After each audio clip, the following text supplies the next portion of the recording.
Warung Mas, warung demokrasi dan informasi masyarakat.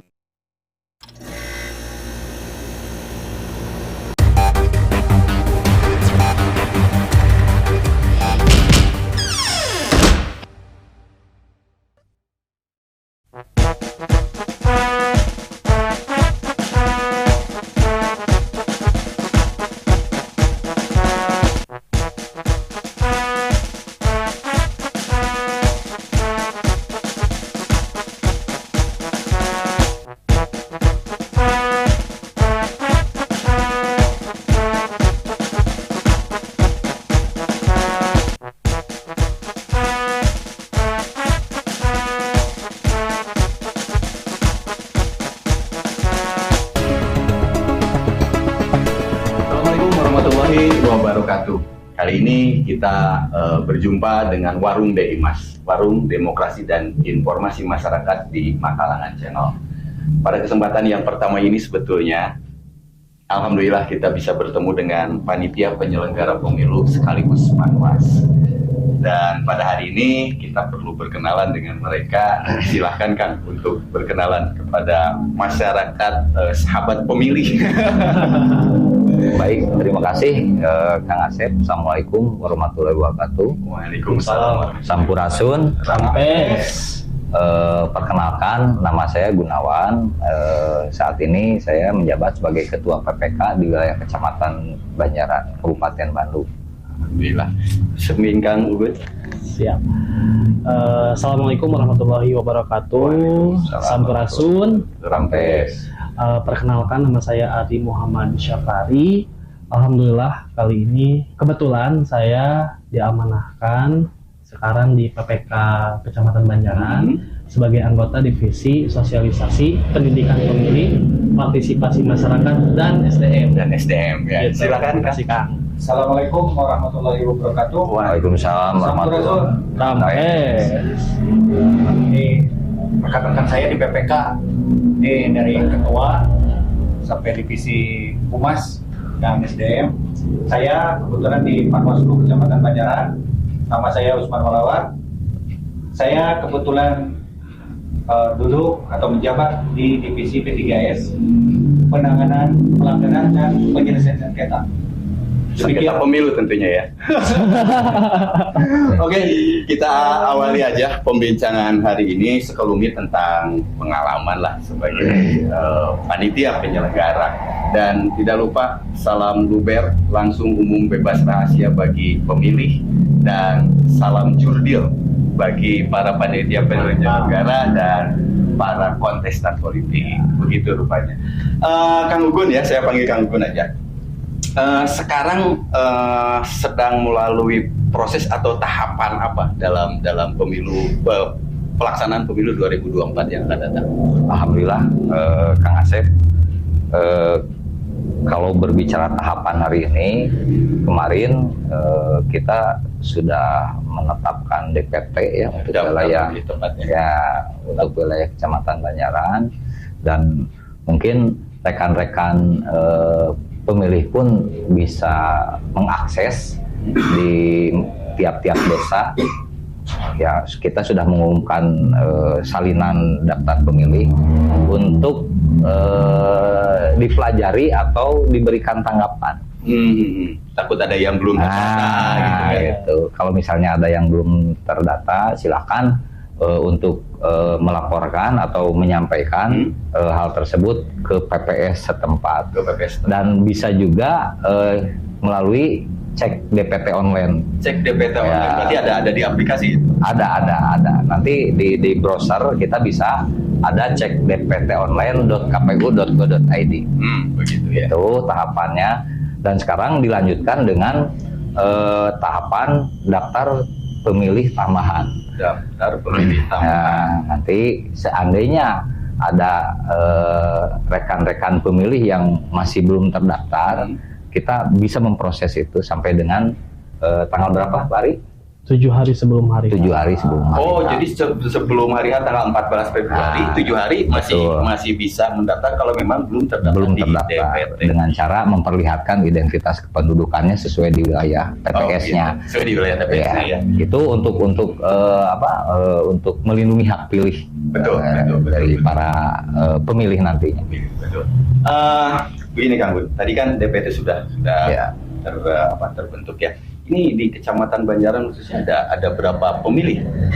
Di Kecamatan Banjaran kebetulan bukan kebetulan ya, kemarin yang sudah ditetapkan oleh KPU ada 98.484 pemilih yang tersebar di 414 TPS di 11 desa di wilayah Kecamatan Banjaran. Luar biasa ini warga masyarakat Kecamatan Banjaran khususnya tidak salah memilih Kang Gun sebagai Ketua PPK Kecamatan Banjaran. Dihafal betul.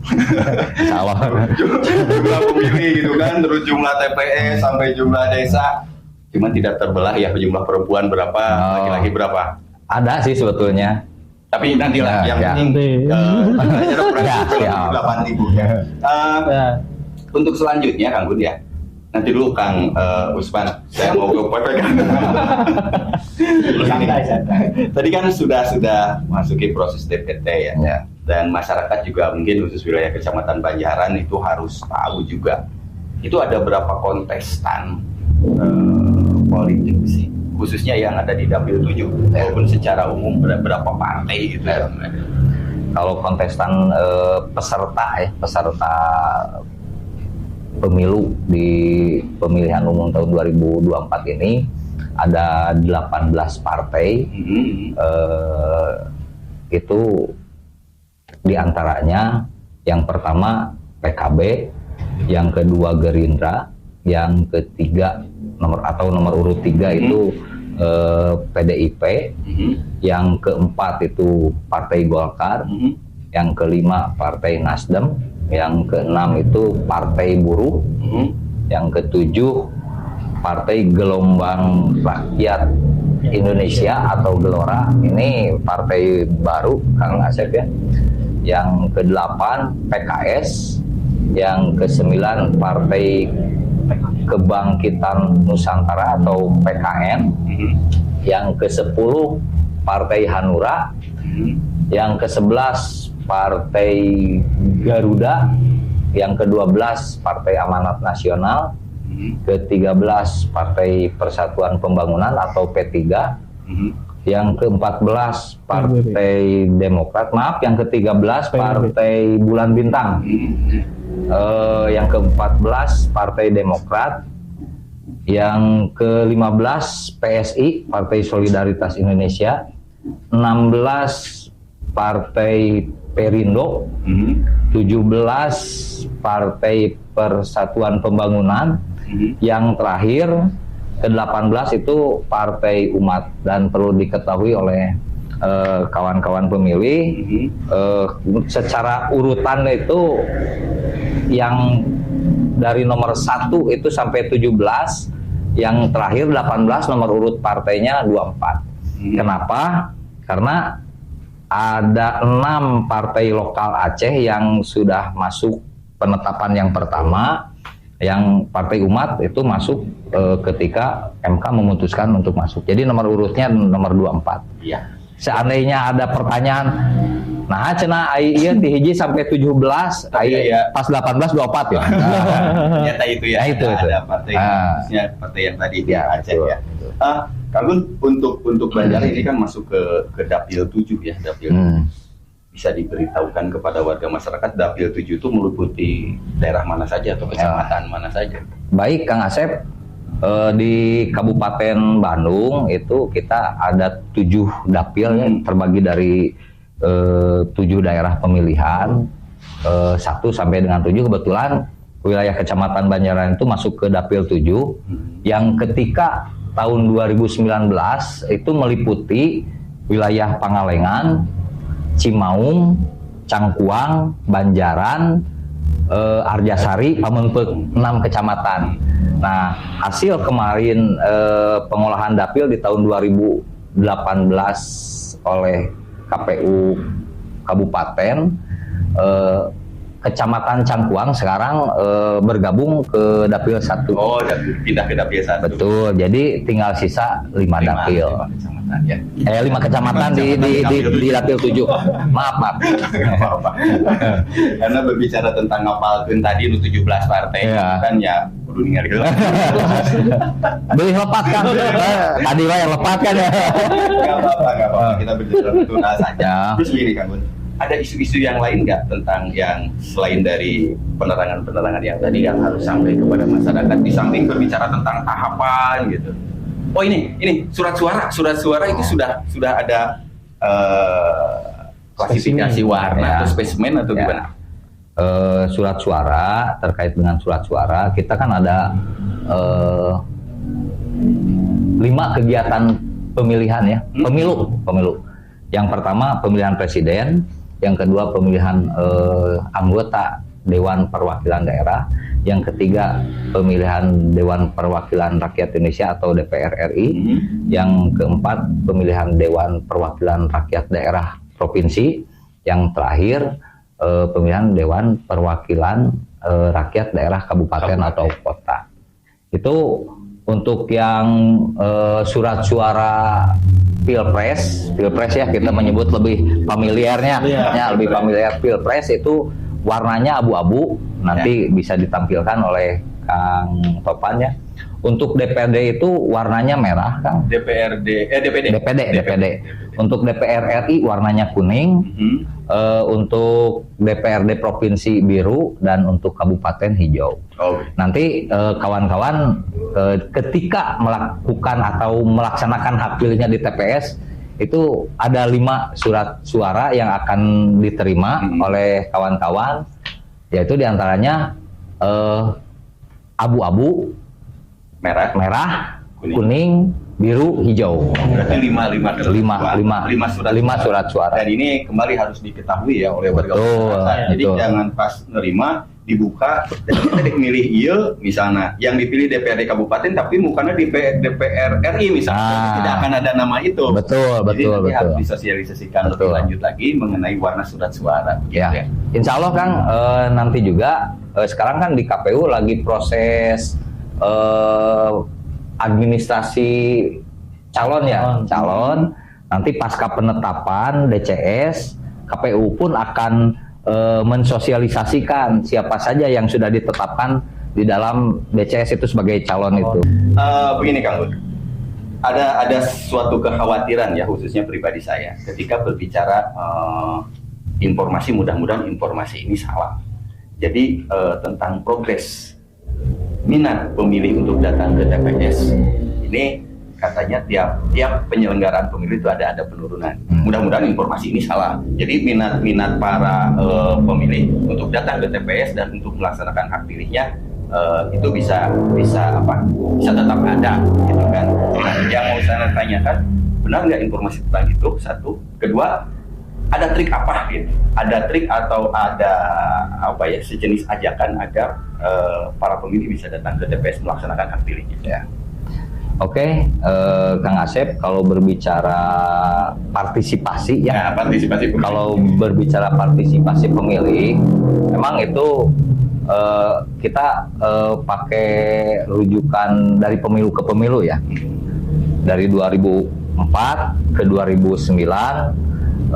Dari 2009 ke 2014, 2019, dan hari ini 2024 yang akan datang. Mungkin kalau dilihat dari 2004 itu terjadi penurunan ke 2009 itu. Di 2009 tercenderung stagnan ya. Nah, ke 2014. Nah, di 2014 ke 2009 itu ada kenaikan. Oh, justru ada peningkatan. Ada peningkatan. Oh, berarti informasi saya yang saya terima salah. Bukan salah, memang fluktuatif, Kang. Fluktuatif. Nah, nanti di 2019 di Banjaran itu 87,03%. Ke tempat pemilih. Betul. Itu luar biasa, Kang. 87,03% itu, mengingat penduduk di wilayah Kecamatan Banjaran kan lumayan heterogen juga. Betul. Mudah-mudahan targetan dari KPU ini bisa kita capai. Amin. Amin.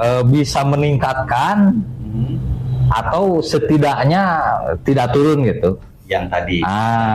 Ya, sehingga kita juga diharapkan oleh KPU bisa menyampaikan sosialisasi terutama ke pemilih pemula, Kang, ya. Betul.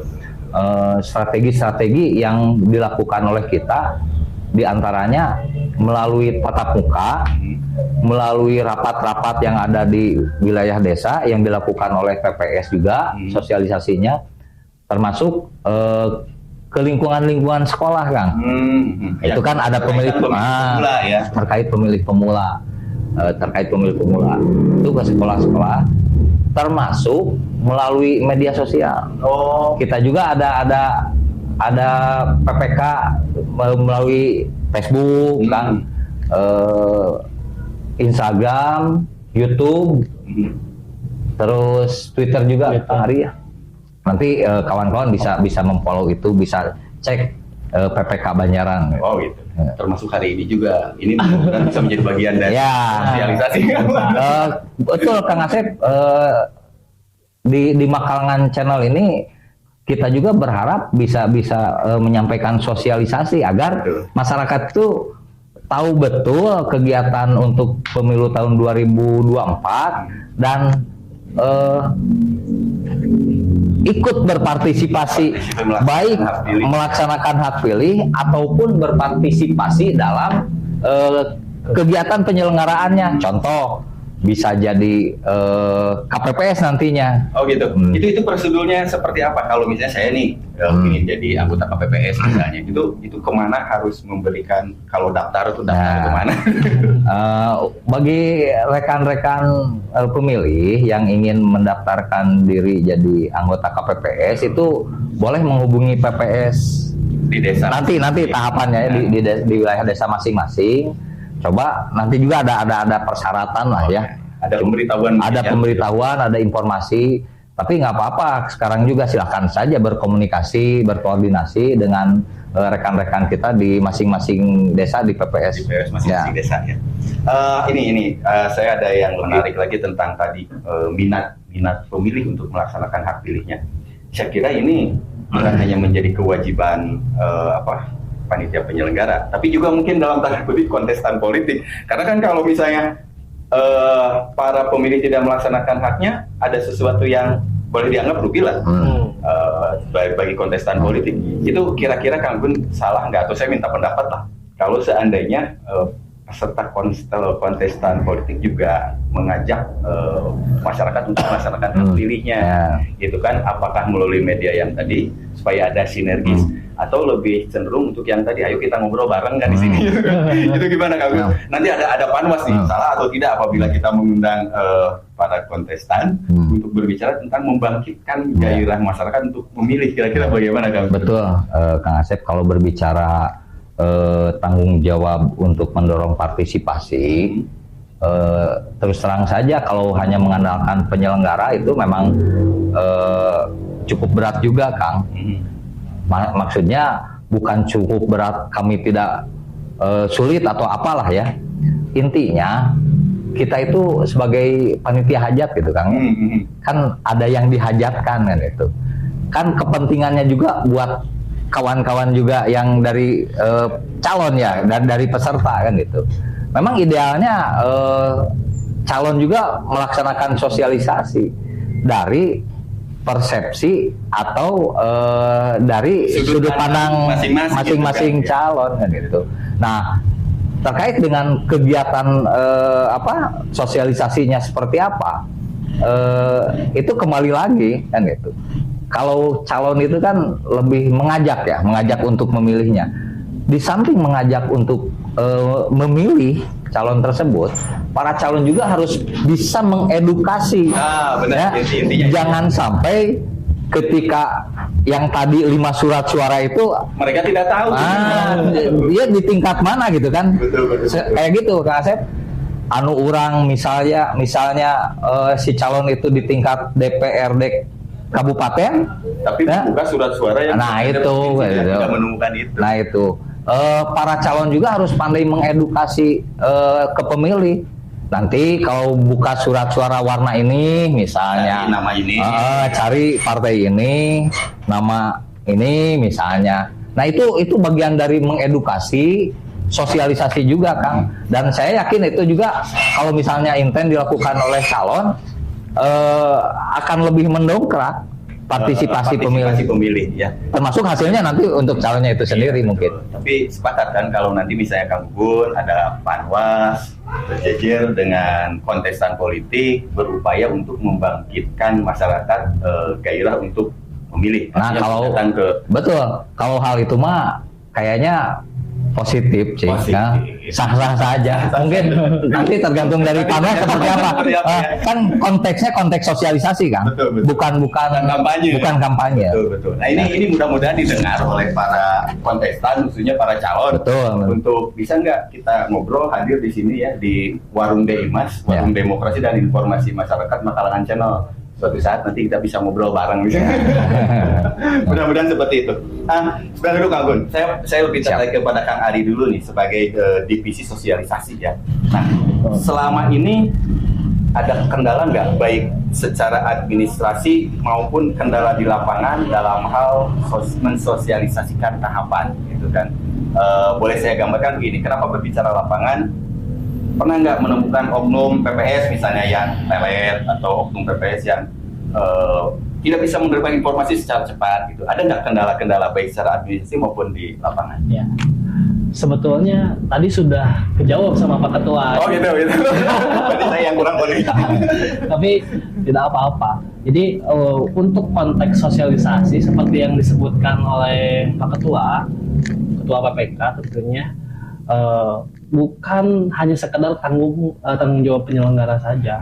Stakeholder pun di sana terlibat diri lah, dari mulai Panwas ya, pengawas, terus peserta, unsur masyarakat, unsur pemerintahan, semuanya terlibat. Jadi untuk konteks sosialisasi ini tentunya yang menjadi ujung tombak adalah partisipasi masyarakat. Karena bagaimanapun ketika tingkat partisipasi masyarakat, berarti ada kecenderungan tidak menarik gitu. Nah, PPK Banjaran mengemas sosialisasi itu agar lebih menarik dan agar lebih diminati oleh masyarakat itu tentunya harus adaptif dan kekinian gitu. Termasuk ini di channel YouTube pengguna di Indonesia itu puluhan juta malahan. Itu kan lebih aksesnya lebih mudah dan informasinya itu langsung tersampaikan kepada penonton secara tentunya. visual dan secara audio.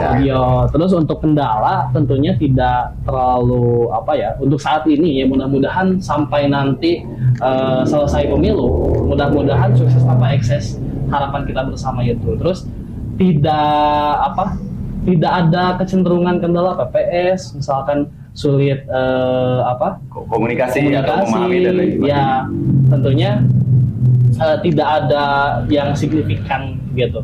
Terus memang konteks sosialisasi pendidikan pemilih dan partisipasi masyarakat ini tentu saya sangat terbantu tadi seperti yang ketua sampaikan dengan akun-akun media sosial. Itu tentunya itu sangat terbantu lah. Karena bagaimanapun antusiasme masyarakat itu sekarang kecenderungannya itu by people satu orang itu pemegang satu handphone gitu. Jadi informasi bisa diakses secara pribadi-pribadi ya. Itu. Jadi mudah-mudahan aspek sosialisasi ini yang pada saat ini konteksnya penyelenggara itu hanya menyampaikan masyarakat itu harus ke TPS hari Rabu tanggal 14 Februari 2024 gitu. Terus dia itu tahu mekanismenya, ada 5 surat suara, terus bagaimana memilihnya, terus terdaftar atau tidak di DPT gitu. Kalau tidak terdaftar pun masih bisa selama 7 hari sebelum pelaksanaan ya. Gitu. Jadi konteks penyelenggara itu hanya sebatas itu. Ya. Beda lagi dengan konteks partai politik. Kalau konteks partai politik itu kan langsung dikasih kisi-kisinya. Oh, gitu. iya, Kalau iya. penyelenggara itu cukup dengan mekanismenya. Nah, betul. Gitu. Ya, Karena jadi sudah dibuat sebuah sistem ya, tahapan-tahapan ya, gitu. betul. Tapi begini, untuk menepis kadang-kadang ada aja isu miring tentang tegaknya seorang penyelenggara pemilu gitu kan. Ini perlu juga ditanyakan, kalau ada nggak celah untuk berbuat curang nih?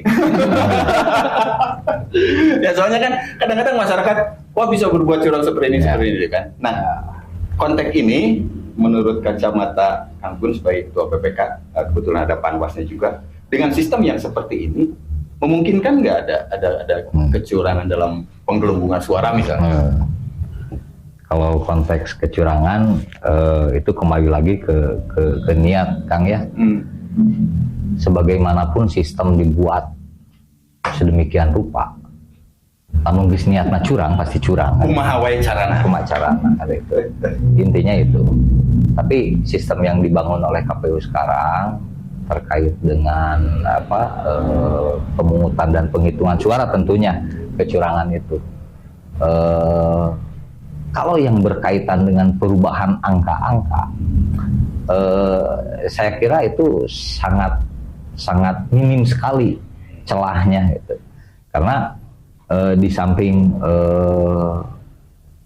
mekanisme yang sudah disiapkan oleh KPU, baik itu melalui aplikasi-aplikasi ya, baik itu melalui pelaporan, format-format, formulir-formulir, kita juga menerapkan strategi-strategi ketika KPPS selesai menandatangani berita acara. Semua dokumen C1 yang harus disampaikan oleh KPPS melalui PPS dan PPK ke KPU itu harus segera disampaikan. Itu diantaranya untuk mengantisipasi. Jadi seandainya ada perubahan sekecil apapun, kita sudah bisa mengawal dari sana. Itu Kang. Termasuk nanti karena untuk rekap hasil pemungutan dan penghitungan suara pada penyelenggaraan pemilu tahun 2024 ini akan dilakukan langsung di PPK kan. Jadi secara ini celah-celah kecurangan memang sangat sulit gitu, sangat sulit karena kita kawal bersama, termasuk Panwas juga nanti akan bukan hanya di rekap tungsura saja Kang. Dari awal juga kita sudah diawasi gitu. Gitu. Dari mulai tahapan awal ketika kita melakukan pendaftaran pemilih, Panwas melalui PKD-nya di masing-masing desa juga itu ikut memantau proses koordinasi sinergis gitu. Sudah ikut memantau proses pelaksanaan pendaftaran pemilih itu Kang. Luar biasa. Itu dibuktikan dengan ya ada beberapa rekomendasi ya dari Panwas yang sudah kita tindak lanjuti. Oke, jadi jangan khawatir bagi masyarakat, insya Allah tidak ada celah. Berbicara tentang tadi ya, kecurangan ini saya tertarik dengan tulisan Panwas, jangan diamkan pelanggaran pemilu gitu kan. Coba bisa dilihat gitu kan. Sesuai dengan tugas beliau di Panwas, saya mau menanyakan nih, khusus untuk Kecamatan Banjaran saja dulu, sudah adakah pelanggaran pemilu? Terima kasih Kang Asep atas kesempatannya diundang ke Makalangan Channel Warung Deimas. Warung Deimas. Jangan lupa di subscribe ya. Oh iya. Ini sangat manfaatnya. Terakhir. Terima kasih. Masyarakat Indonesia. Ya nanti di akhir ditambahin lagi.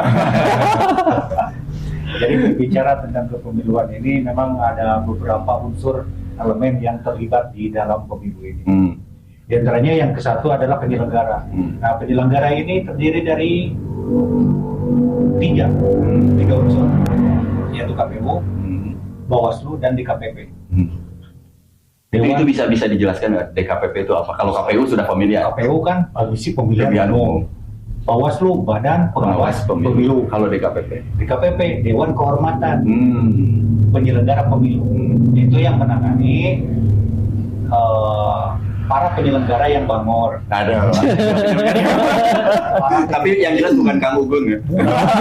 Kalau kecamatan Banjaran insya Allah tidak Tegak ada, lurus. tegak lurus. Tidak ada penyelenggara yang mau gitu ya. Mau nanti ya di KPP yang DKPP ya.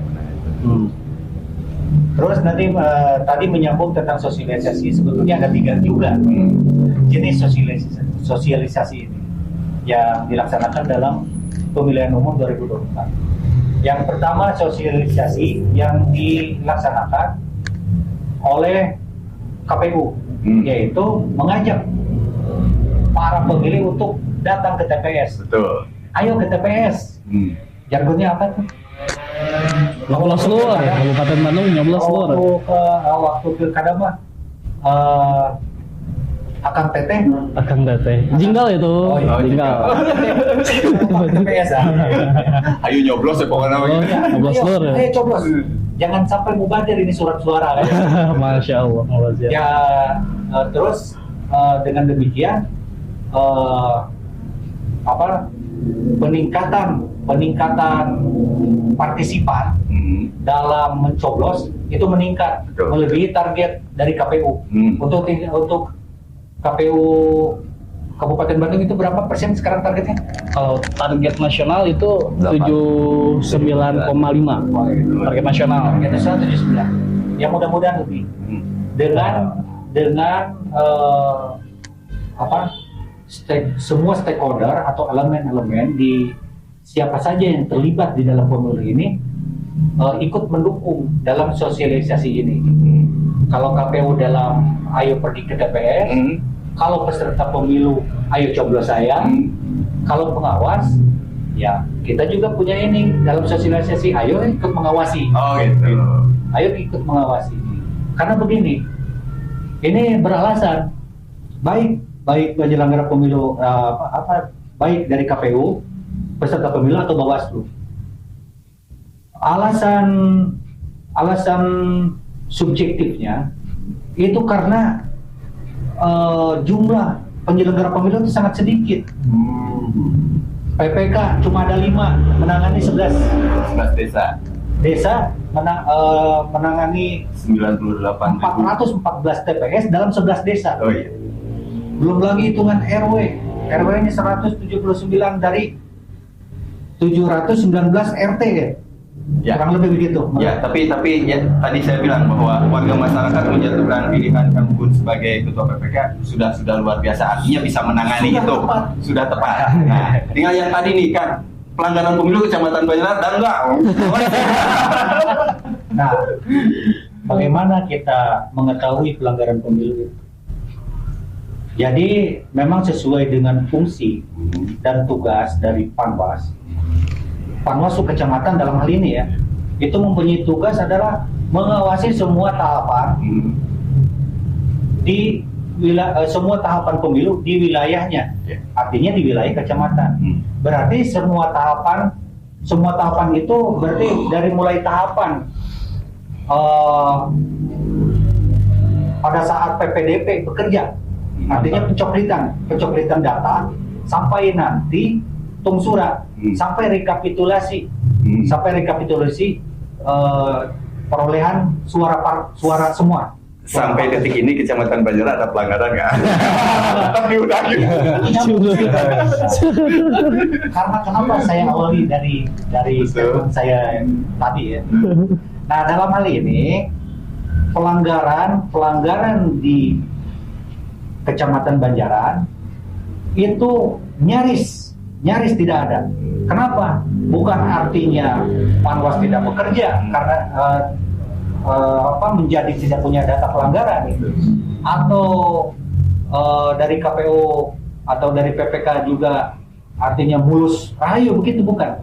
Tapi ada perbedaan sistem pengawasan di Bawaslu dengan sistem di Bawaslu yang dulu dengan sistem pengawasan Bawaslu yang sekarang.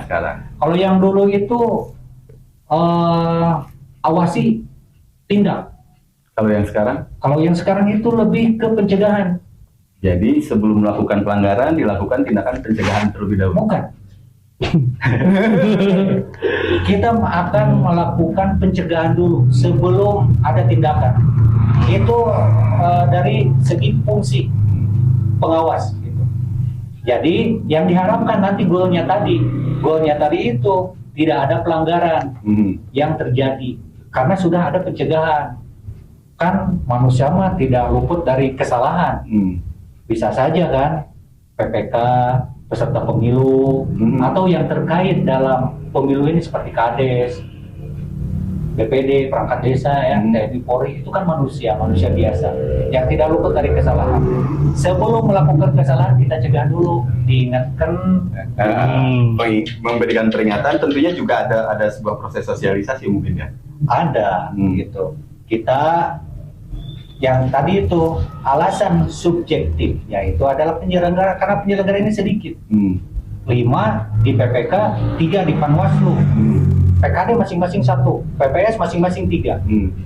Nah itu alasan subjektif kenapa kita memerlukan sosialisasi, sosialisasi pengawasan. Nah kemudian alasan objektifnya itu dengan kewilayahan.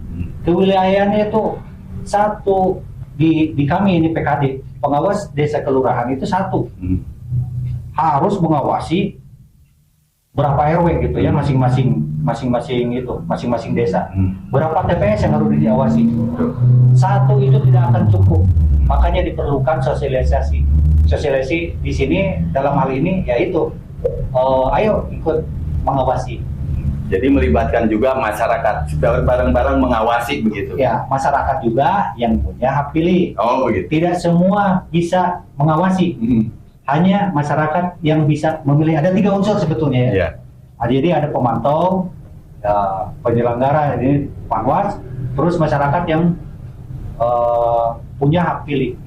Yang punya hak pilih itu kan yang 17 tahun, umur 17 tahun atau ke atas, terus yang sudah menikah atau pernah menikah, kemudian warga negara Indonesia ya tentunya. Nah, ya, yang tadi berarti kan tadi Panwas bilang Kagun sok rada neuteul ya Bima. Tadi kan nyaris tidak ada pelanggaran, berarti kan ada. Nyaris tidak ada, berarti kan ada.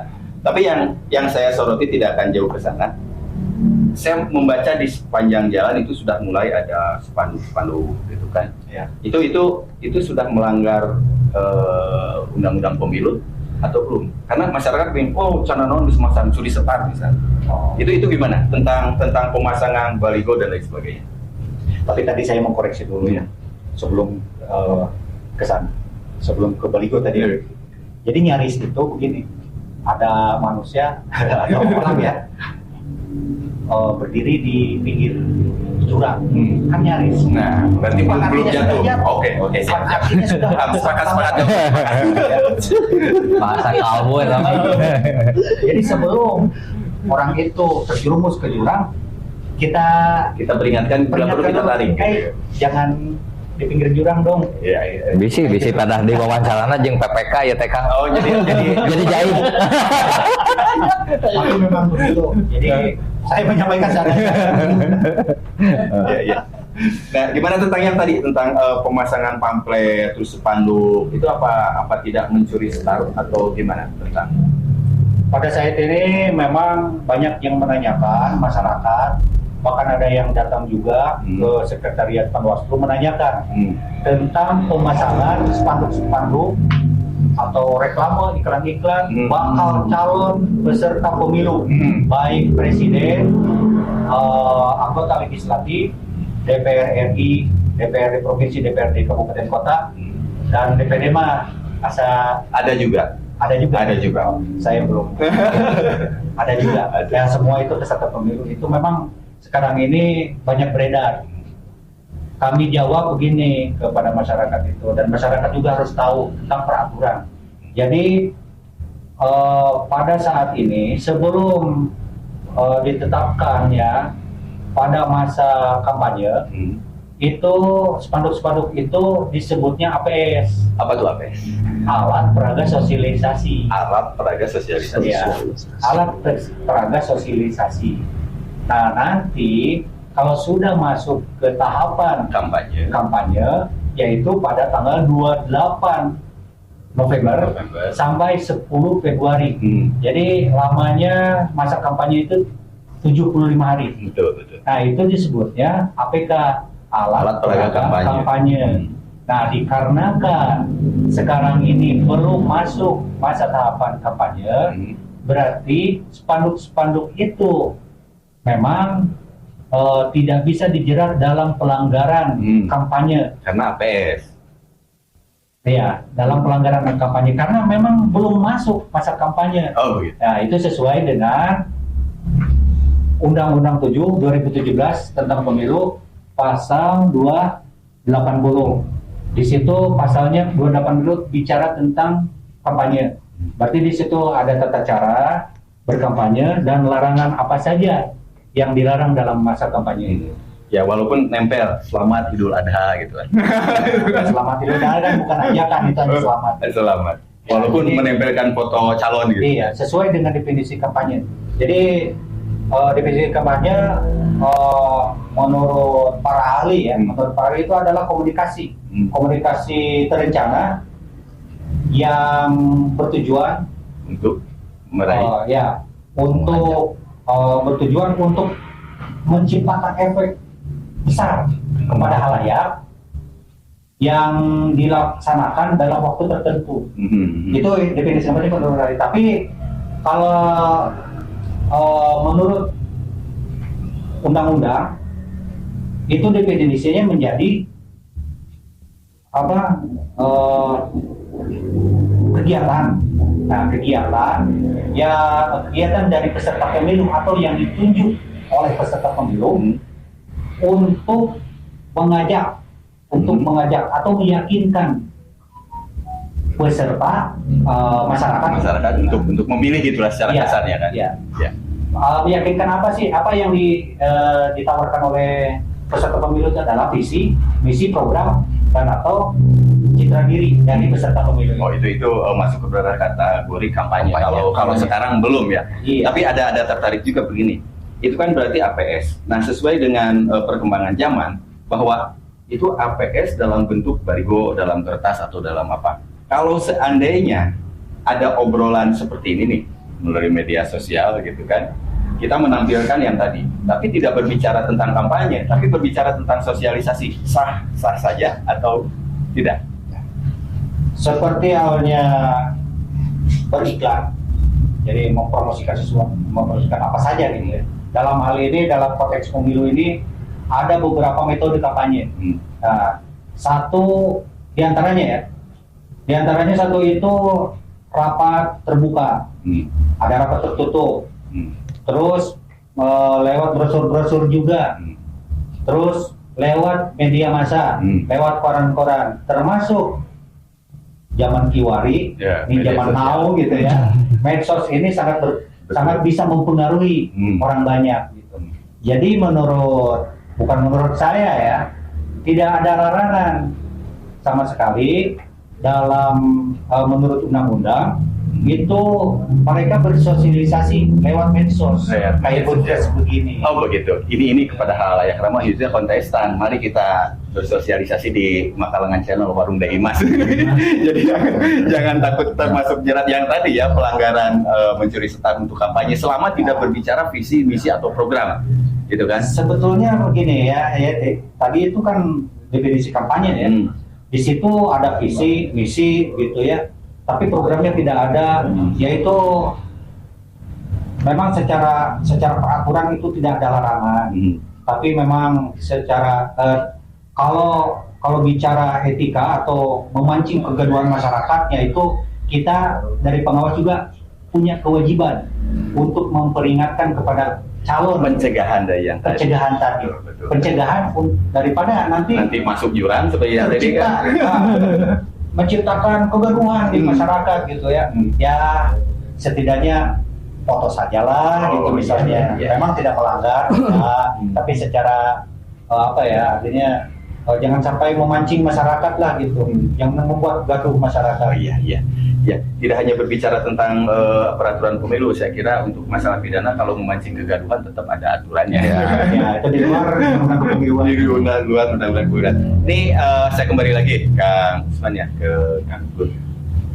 Ada nggak yang mau disampaikan selain yang saya tanyakan, yang penting gitu untuk diketahui masyarakat, ada nggak? Sebetulnya ada beberapa isu strategis terkait dengan penyelenggaraan pemilihan umum tahun 2024. Di antaranya ini yang paling penting ya, bercermin ke 2019. Waktu KPPS melaksanakan penghitungan hasil pemungutan suara itu luar biasa panjang, sampai ada yang besoknya Badalohor itu baru masuk kan. Mungkin Kang Asep, Kang Usman, Kang Ari juga pernah menyaksikan hal-hal seperti itu. Jadi di sini KPU membuat sebuah upaya untuk meminimalisir waktu. Dengan cara apa? Dengan cara teknis penghitungan hasil pemungutan suaranya. Kalau dulu mah diguluyurkeun teh sapanel kan. Jadi hiji-hiji gitu ya. Jadi satu persatu dihitungnya, mulai dari presiden, DPD, DPR RI, DPRD provinsi, kabupaten. Nah sekarang KPU akan menyiapkan metode 2 panel kan. Jadi 2 panel itu nanti si KPPS itu dibagi 2 kan. Yang satu menghitung misalnya nanti secara teknis juga akan dijelaskan ini, misalnya yang satu menghitung tingkat presiden, DPD, DPR, yang satu lagi DPRD provinsi, kabupaten misalnya. Dan itu sudah dilakukan simulasi di Kabupaten Bogor. Itu jam 9 itu udah selesai kan. Udah selesai sampai dengan penyusunan berita acara. Dengan jumlah KPPS yang tadi berapa? 5 orang? 7 orang. Oh, 7 orang. 7 orang KPPS. Kalau tidak bisa memungkinkan dibagi panel 2 gitu. Ya. Jadi 7 orang. Dipikirkan. Nah itu isu strategisnya. Jadi kita juga menghimbau ke masyarakat yang memang ingin berpartisipasi secara langsung, ya tadi Kang silakan untuk mencoba bergabung, mendaftarkan diri ke KPPS itu. Iya. Dan lumayan Kang, di wilayah Kecamatan Banjaran kita ada 414 TPS, kali kita butuh 7 orang. Jadi 400 sekian kali 7. Kan? Kalau digabung dengan petugas ketertiban, terus digabung dengan PKD, itu jadi kita butuh 10 orang. TPS per satu TPS. Pengawas TPS ya, Kang Usman, itu jadi 10 orang, itu butuh orang dikali 4.140 orang itu yang menjadi penyelenggara. Menjadi penyelenggara saksi sejarah. Ya, itu. Betul Kang. Betul. Karena tadi Kang Ari sempat di luar ngobrol bahwa pemilih ini juga menjadi sebuah saksi sejarah, ya, bentuk-bentuk sejarah. Artinya yang tadi bahwa ketika kita menyaksikan, contohnya ketika 2004 kalau tidak salah, itu sampai ada yang sampai subuh itu kan masih teringat, itu menjadi sebuah sejarah. Dan sekarang tentunya menuju kepada perbaikan lagi. Contoh dengan membagi 2 panel dalam penghitungan suara tadi ya. Kang Ari mungkin ada yang mau disampaikan secara khusus dari divisi sosialisasi ini? Ya. Mengutip perkataan tokoh Pat Michal namanya, beliau pernah mengatakan gini, jika kami tidak memilih, maka kami melupakan sejarah dan memberikan masa depan. Terus Abraham Lincoln, Presiden Amerika ke-16, pernah mengatakan pemungutan suara itu lebih kuat daripada peluru. Nah, dari 2 pendapat tersebut, tentunya partisipasi masyarakat dalam pemilu ini menjadi kunci suksesi daripada penyelenggaraan pemilunya. Apalagi tadi sudah berkali-kali disebutkan bahwasanya DPT di Kecamatan Banjaran, daftar pemilih tetap itu 98,484. Itu menjadi sebuah tantangan yang harus dihadapi tentunya ya. Jangan tantangan tapi membuat pesimis. Harus tetap optimis ya. Jadi tentunya sebagai masyarakat, bahwasanya tadi partisipasi masyarakat itu bukan hanya sekedar datang ke TPS saja, tapi aktif mengikuti kegiatan-kegiatan tahapan, terus mengecek bahwasanya dia itu masuk di DPT atau tidak, terus menjadi bagian daripada penyelenggaraan itu sendiri. ataupun langsung terlibat menjadi peserta partai politik itu menjadi sebuah konsekuensi logis, karena bagaimanapun dari dua pendapat itu sudah sudah menjadi sebuah hal lumrah bahwasanya pemilu itu menjadi sebuah kunci daripada kualitas bangsa. Bahkan kan jargonnya pemilih cerdas, pemilu berkualitas. Luar biasa. Kang Ugun, pantas saja tadi harus optimis karena didukung oleh anggota-anggota divisi yang luar biasa. Alhamdulillah. Masih ada 3 orang lagi kawan saya yang mensupport saya. Oh, nanti kita panelkan lagi dengan tadi Siap. kontestan ya. Pemilu untuk membahas tentang yang tadi pembangkitan minat pemilih untuk melaksanakan hak pilihnya. Dari Kang Usman mungkin ada berupa ajakan Kata-kata terakhir. Bahaya. Nah, jadi dari Pak Wasis sebetulnya tadi saya menyinggung tentang sosialisasi, ayo awasi bersama.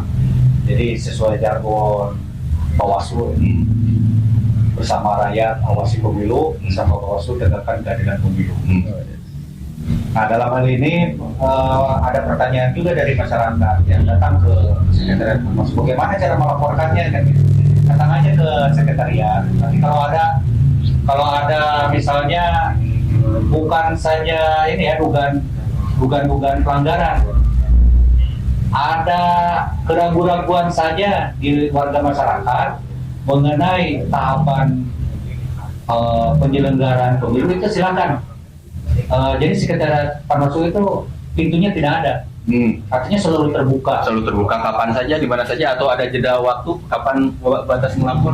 Kapan saja sebetulnya untuk laporan lain-lain, tapi khusus untuk laporan penanganan pelanggaran dan penyelesaian sengketa itu ada waktunya dari jam 8 sampai jam 14. Dari jam 8 pagi sampai jam 2 siang. 4. Oh jam 4. Oh, Ya. jam 4 siang. Sampai Sampai sore. jam 4 sore. Ya.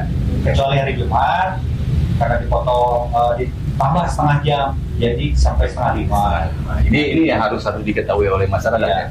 Nanti kalau ada masyarakat yang melapor, kami terima pada jam kerja itu.